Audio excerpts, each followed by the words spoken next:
This Marine enlisted in the buddy program, but says his friend ended up bailing on him. Still now, he says it was the best decision he could have made. Meet James Crawford.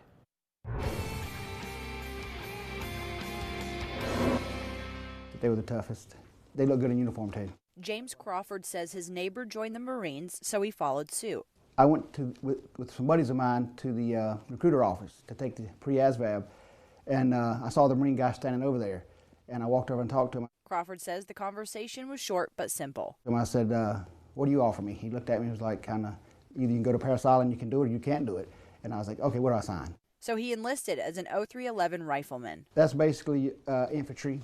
First in, last out, ground pounders. Shortly after boot camp, Crawford put his training to the test and deployed for Desert Storm in Iraq and Kuwait. We hit the beach on day one of the ground war, and we was there for about 48 hours. We was there through the ceasefire. Crawford says it put your mind to the test. The day the ground war started, we was in the bottom of the whale deck of the USS Barber County in a track, and there's a little red light. You splash out the back of the track, and it takes you to the beach. Crawford says it was go time. And there's a little red light in there going beep, beep, beep, and there's grown men crying because they told us we was going to receive 80% casualties when we hit the beach. He says he went into autopilot. The training is repetitious, and they do that so that when it comes time for combat or stuff like that, that you're more prepared. But nothing can really prepare you for that stuff. After his stint in the Middle East, Crawford then headed to Okinawa for 6 months. Just a routine. Most infantry goes to Okinawa. We was over there for 6 months just doing jungle training. That was on ship right there. There he'd visit places like Singapore, Malaysia, Hong Kong. He'd serve as a platoon sergeant, or E5.